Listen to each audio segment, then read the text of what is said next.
It is Friday, and this is Loki is a Godcast. I'm your host, Loki, and let's get this show started. First, I want to get some things out of the way. If you have a suggestion for the show, or a weird or funny news article you'd like featured on the show, or if you just wanted to get us to shout you out on the show, shoot us a line to LokiIsAGodcast@gmail.com.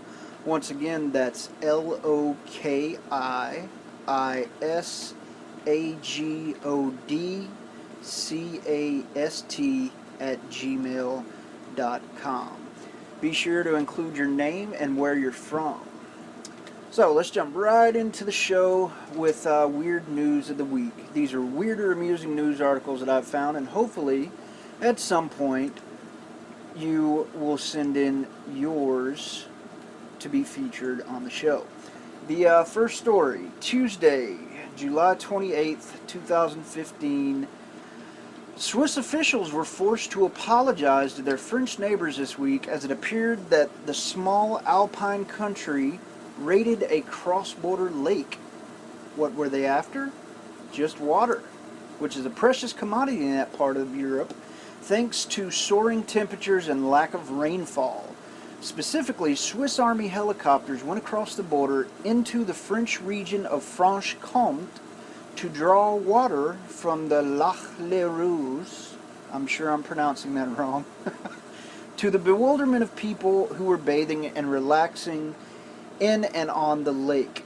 The Telegraph says the helicopters did this 15 times over several hours before French regional authorities contacted their Swiss counterparts, who ordered a halt to the operation. The French were understandably upset, as the Swiss had neither asked permission nor given advance warning. In an apology issued by officials in the Swiss canton of Vaud, it seems the military misinterpreted a bilateral agreement which allows the Swiss Air Force to overfly French territory, but does not allow them to raid French lakes. The Swiss reportedly offered compensation. It was especially grating for people in that part of France who have suffered severe water restrictions and temperatures well into the 30s. Heat waves and droughts don't pay much attention to borders, however, and the Swiss operation was intended to water dairy cows in parched areas of Switzerland. Now guys, this is proof positive that Swiss cows are not neutral. Therefore, I am going to boycott all Swiss chocolate and stop contributing to this bovine aggression. This invasion will not be tolerated. Unless, of course, Lindt gives me a 25% discount on their line of truffles. Next up, a Milwaukee man shot a dog, mistaking it for a lion. The day after reports began surfacing of a lion spotted on Milwaukee's north side, a large pit bull was shot and wounded by a man who claimed to have mistaken it for a lion. The dog suffered a fractured leg in the shooting about 6:30 p.m. Tuesday near North 21st and West Chambers Streets, according to the post on the station's website. The dog was being treated at the Milwaukee Area Domestic Animal Control Commission, according to the station. Milwaukee police have received numerous reports of lion sighting since the first report Monday. However, no such beast has been located. Now, guys, to be fair, a pit bull is one scary motherfucker. More like a furry shark with legs than a dog. But this had to be a redneck. It just had to be. Dana! Dana! Go get my shotgun. There is a fucking lion in the yard. Milwaukee's best in gunpowder. Next up, a 560-pound man is biking across country. A 560-pound man biking across the United States to lose weight hit a snag in Rhode Island.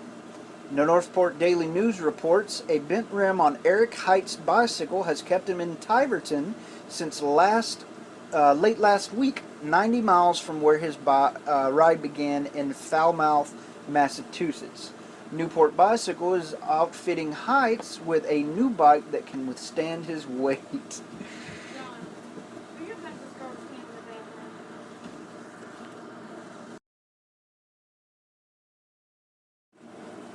In 2 weeks on the road, the 40-year-old says he's lost 60 pounds. Heights, who currently wears a size 70 pant and a 10X t-shirt, says he's always been a big person. He hopes to lose hundreds of pounds and gather material for his second book. He previously authored a humorous cookbook entitled Everybody Loves Ramen, which includes, I'm not making this up, which includes 50 recipes he developed in college. Now, I'll admit I suck at math, but if this guy is losing 60 pounds every 90 miles, by my calculations, he's barely going to make it to the New Jersey Turnpike.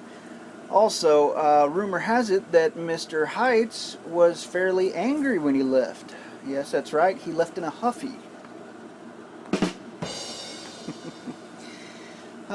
Next up, we say goodbye to celebrities who have died this week, people who have left behind a huge body of work that will live on in their fans.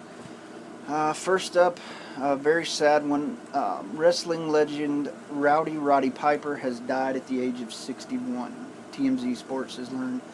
Piper, born Roderick George Toombs, died from cardiac arrest in his sleep at his home in Hollywood on Thursday night. He was discovered on Friday. Piper was a wrestling icon, one of the biggest stars in the WWE back in the 80s, and even wrestled in WrestleMania 1 back in 1985, squaring off against Hulk Hogan and Mr. T. Roddy's rep told TMZ, "I am devastated at this news. Rod was a good friend as well as a client, and one of the most generous, sincere, and authentic people I have ever known. This is a true loss to us all." Piper had been diagnosed with Hodgkin's lymphoma in 2006, but last November he said he was cancer-free. A family source said he had been cancer-free at the time of his death. A family member said, "Our family is saddened by the sudden passing of our father and beloved husband, Roderick Toombs, a.k.a. Roddy Piper." Roddy was admitted into the WWE Hall of Fame back in 2005 and was one of the top 50 villains in the history of WWE. Piper had a long relationship with WWE, last wrestling back in 2008, but appeared on various WWE shows up until 2014. Roddy is survived by his wife Kitty and their 4 kids, including 3 daughters and a son, Colton, who's pursuing a career in professional wrestling. He will be greatly missed. Next up, sad news. Bobby Christina Brown, the little girl lost daughter of the late legendary Whitney Houston, died Sunday in an Atlanta area hospice nearly 6 months after she was found unconscious in her Georgia home. She was 22 years old. She never gained consciousness to explain what happened before she was found January 31st, face down and unresponsive in her bathtub. It's hard to say goodbye. On Sunday, July 26, Bobby Christina Brown made her transition peacefully, said a statement posted to Whitney Houston's Facebook page. The family thanks everyone for their loving thoughts and prayers. As Bobby Christina would say, "The wind is behind me and the sun is in my face." She's finally at peace in the arms of God, the Houston family told USA Today in a statement. "We want to again thank everyone for their tremendous amount of love and support during these last few months." Her father, R&B singer Bobby Brown, issued a statement through his lawyer Monday, saying his daughter had fought to get well for months, but now had taken her place in heaven. "Chrissy was and is an angel. I am completely numb at this time. My family must find a way to live with her in spirit and honor her memory. Our loss is unimaginable." Yes, it is. We thank everyone for the prayers for Chrissy and her family as we mourn my baby girl. Now, you remember she was on the 2012 Billboard Music Awards in the Houston's On Our Own, a show about the children of the legendary Whitney Houston, and the 14th Annual Soul Train Awards. She will be missed. Next up, Dr. James Jude, one of the experts credited with pioneering life-saving cardiopulmonary resuscitation, has died. He was 87 years old. Peter Jude said his father died early Tuesday in Coral Gables after an extended illness. Jude says his father always wanted wanted to help people, noting CPR has saved countless lives. In the late 1950s, the doctor and two electrical engineers, William Cowenhoven and Guy Knickerbocker, it's a real name, didn't make that up, did research which led to the development of chest compression in 1960. This was later combined with work by others on artificial respiration to become CPR.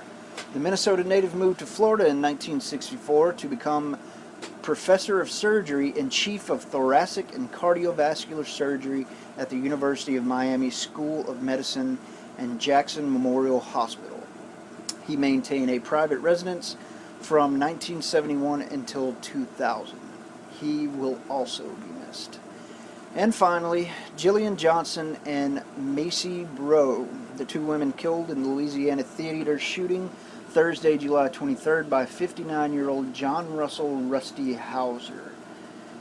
Before we move any further with this, I'd just like to say, why did they give him a fucking nickname? Like, you know, this guy went into a theater and killed two people, injured countless others, and we're listing his fucking nickname in the paper. That gets me. Anyway, moving on. Breaux of Franklin, Louisiana, was shot dead at the scene, and Johnson, who was from Lafayette, died a short time later in a hospital. Lafayette Police Chief Jim Kraft said. Let's take a moment of silence for those two women who too soon lost their lives.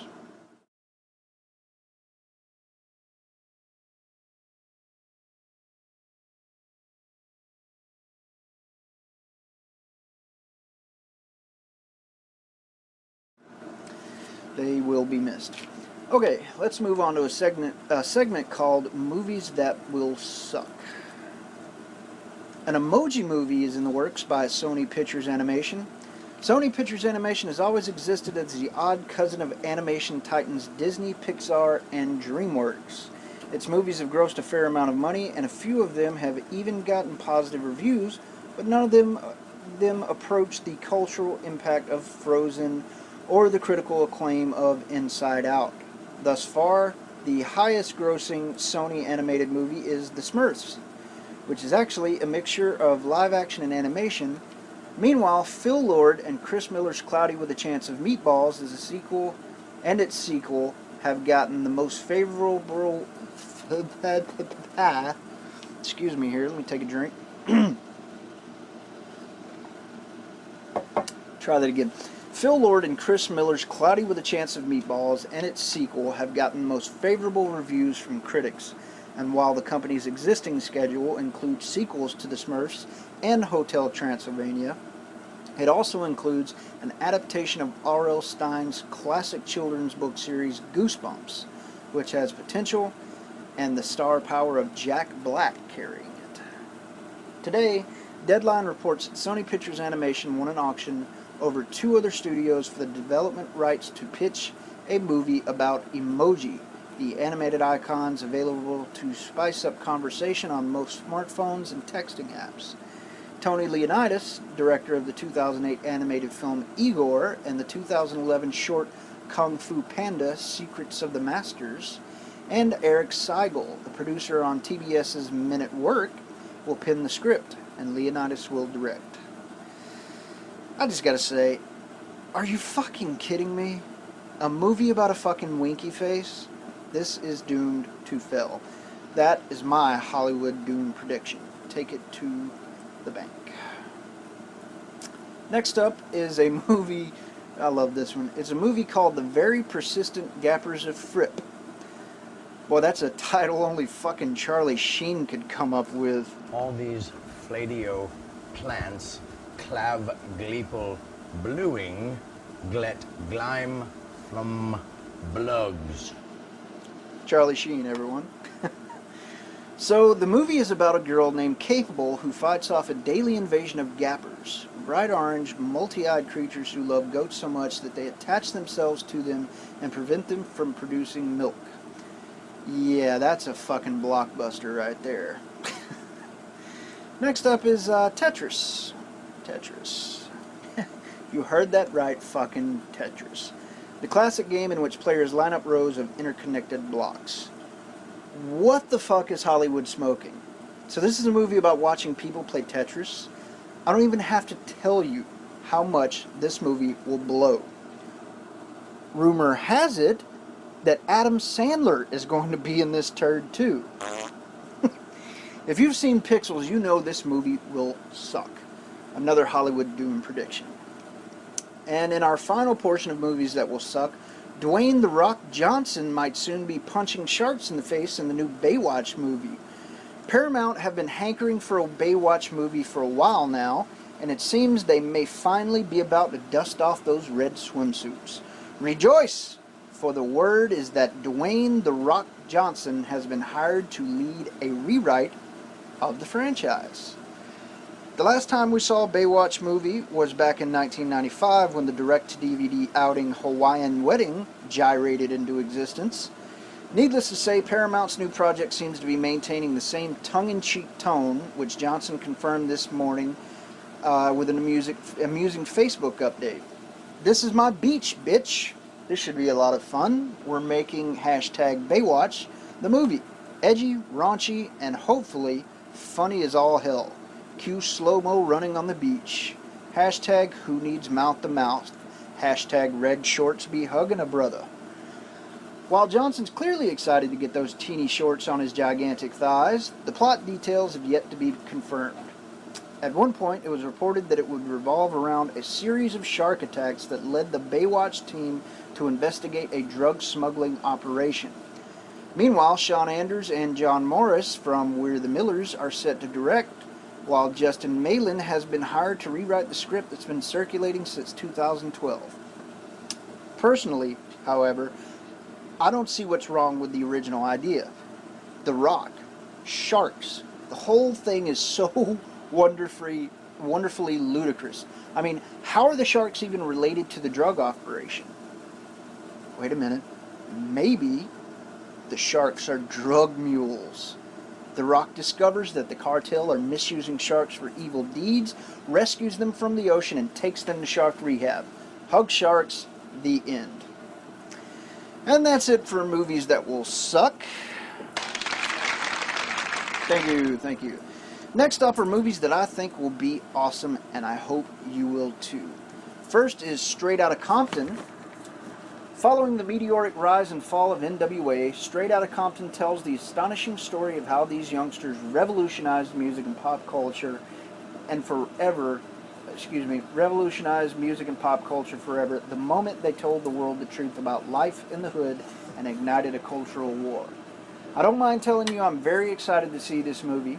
The guy they have playing Ice Cube looks uncannily similar to the iconic rap superstar. The way they paint rap powerhouse Dr. Dre is especially interesting. He's portrayed as a meek and shy kid who just wants to stick it to the man.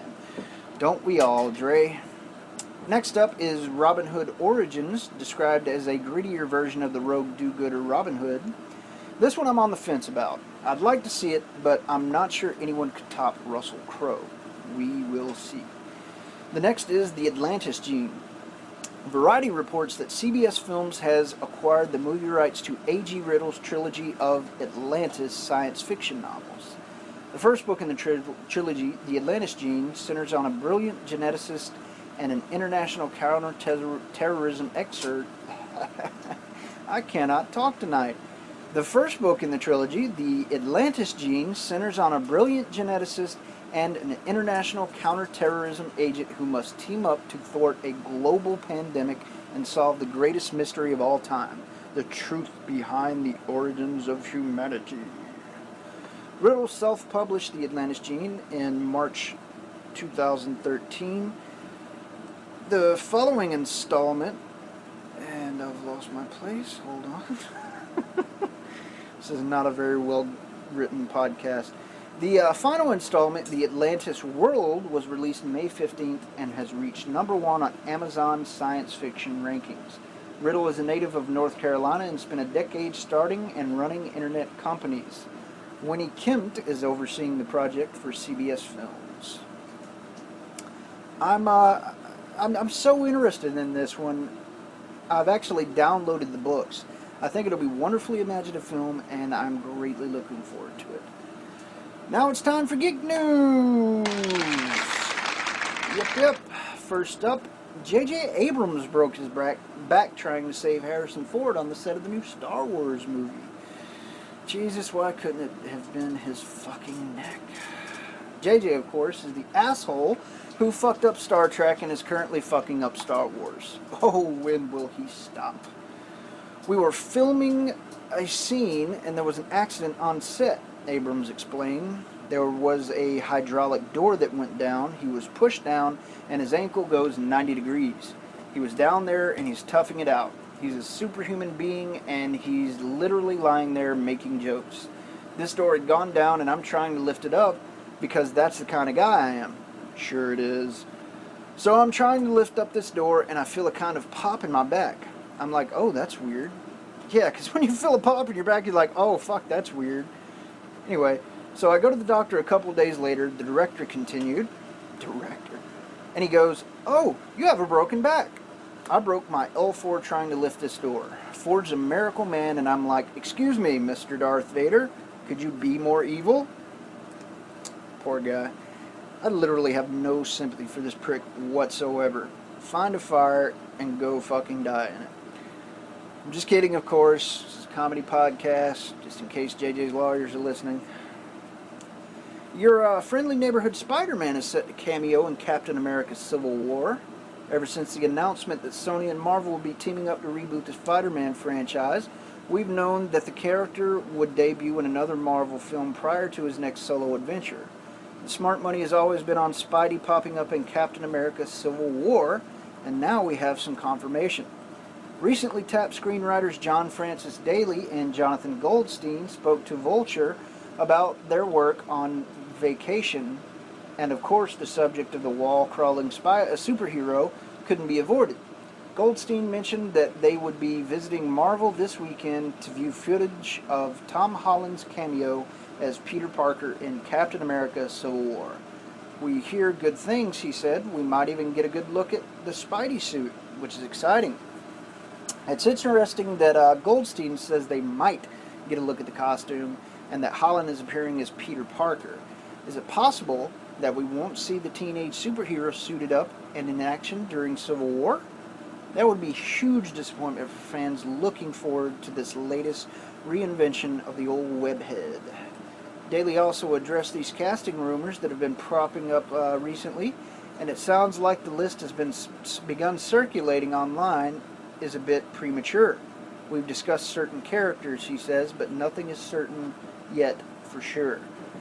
Captain America Civil War is currently in production with a monstrous cast that includes Chris Evans as Steve Rogers, Captain America, and Robert Downey Jr., who plays Tony Stark in Iron Man, along with Scarlett Johansson, Sebastian Stan, Anthony Mackie, Paul Bettany, Don Cheadle, Elizabeth Olsen, Paul Rudd, Frank Grillo, and Daniel Bruhl, amongst others. And keep your eye out for Chadwick Boseman making his debut as the Black Panther. Captain America Civil War is directed by Anthony and Joe Russo and will be headed to theaters on March 6, 2016. The 10th iteration of Microsoft's Windows operating system has been released. Microsoft on Wednesday began offering Windows 10 as a free upgrade to Windows 7 and Windows 8 users in 190 countries, as promised. Eligible users began receiving taskbar notifications beckoning them to begin the migration to Windows 10. To encourage migration, Microsoft has asked the first flock of digital pilgrims to use the hashtag #UpgradeYourWorld and to tag a non-profit organization to their post. The one that receives the most votes will be designated as the 10th non-profit in the program. Microsoft chose the first 9, and it will receive $500,000 US and other support from Microsoft. Well, that's nice of them. I actually installed Windows 10 and I'm beginning to enjoy it. There was a wide variety of customization options, and all in all the experience is fluid and sharp. The only complaint I have is sometimes clicking something does absolutely nothing, which is especially frustrating when you're looking at porn and furiously clicking the link to the latest celeb sex tape. In other news, an open letter was presented to the International Joint Conference on Artificial Intelligence on Wednesday in Buenos Aires, Argentina, calling for a ban on offensive autonomous weapons. A bunch of people signed it, including more than 1,000 experts and leading robotics researchers. And I mean, of course they'd sign it, because who would seriously be for killer robots? I am. Here's the letter in full. Autonomous weapons, an open letter from AI and robotics researchers. Autonomous weapons select and engage targets without human intervention. They might include, for example, armed quadcopters that can search for and eliminate people meeting certain predefined criteria, but do not include cruise missiles or remotely piloted drones for which humans make all the targeting decisions.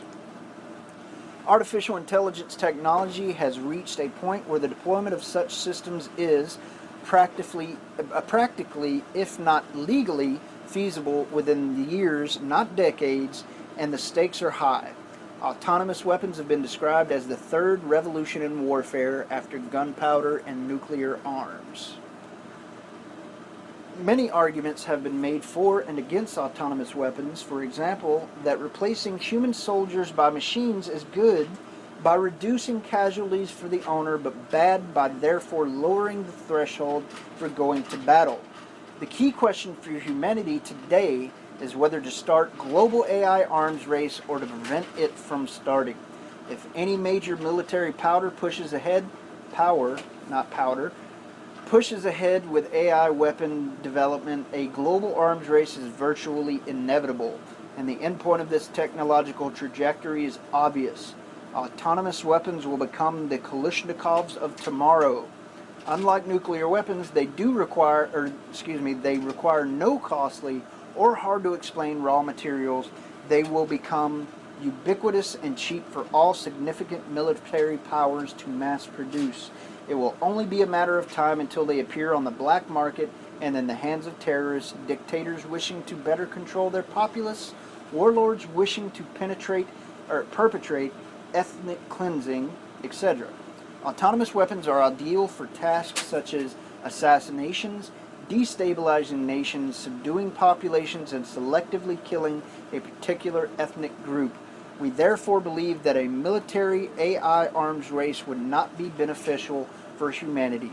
There are many ways in which AI can make battlefields safer for humans, especially civilians, without creating new tools for killing people. Just as most chemists and biologists have no interest in building chemical or biological weapons, most AI researchers have no interest in building AI weapons, and do not want others to tarnish their field by doing so, potentially creating a massive public backlash against AI that curtails its future societal benefits. Indeed, chemists and biologists have broadly supported international agreements that have successfully prohibited chemical and biological weapons, just as most physicists supported the treaties banning space-based nuclear weapons and blinding laser weapons. In summary, we believe that AI has great potential to benefit humanity in many ways, and that the goal of the field should be to do so. Starting a military AI arms race is a bad idea and should be prevented by a ban on offensive autonomous weapons beyond meaningful human control. The main point of the body of this letter seems to be that unless we outlaw autonomous weapons right now, there will be some sort of arms race that will lead to the rapid advancement and propagation of things like autonomous armed quadcopters, eventually resulting in technology that's accessible to anyone if they want to build a weaponized drone. So let me get this straight. The world's premier AI scientists think that we could be on the verge of creating a Terminator? I would argue that not one scientist could possibly make a shittier movie. And that's it for Geek News. I feel like we need some little jingles for these segments. If anyone out there is listening and has any experience in creating music or little jingles and such, send an email to lokiisagodcast@gmail.com. Again, that's LokiIsagodcast LokiCast@gmail.com. Be sure to send a link or attachment with the jingle you've created. That's about it for the show, but before we go, I'd like to talk about a monster in more than one way in the movie business right now, Mr. Liam Neeson. Now, the famous model Janice Dickinson once in an interview revealed that she had slept with Mr. Neeson and was hung like an Evian bottle.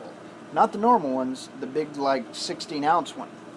That is a ginormous cock, and we'd like to pay tribute to it in a little segment I like to call How Big is Liam Neeson's Cock? Now, you can find these and more at liamneesoncock.tumblr.com. Let's get to it. First up, Liam Neeson's cock is so big, Sony Pictures decided to reboot Ghostbusters with an all-female cast instead of Liam Neeson because they did not think people would go see a movie called Hyman Busters. Liam Neeson's cock is so big, a dentist mistook it for a lion in Africa and is now hiding after killing it. It's a little too soon. Liam Neeson's cock is so big that when he took a leak at the Freedom Tower, it occupied Wall Street. Liam Neeson's cock is so big, it will make you believe that it's not butter. Liam Neeson's cock is so big that it's the reason Dr. Pulaski replaced Dr. Crusher on the Starship Enterprise for a full year. Liam Neeson's cock is so big, the sudden massive surge of blood from his last erection was so great, it even called Suge Knight to pass out during his Bond hearing. It's an oldie but a goodie.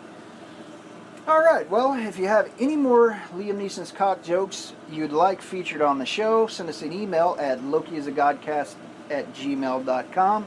Again, that's LokiIsagodcast@gmail.com. Next week, hopefully we will have our first special guest. This guy does an uncanny movie announcer guy voice, and we will be doing movies we'd like to see if he shows up. So keep your fingers crossed. That's it for Loki is a Godcast. Thanks so much for tuning in, and don't forget to subscribe, and we will see you next week.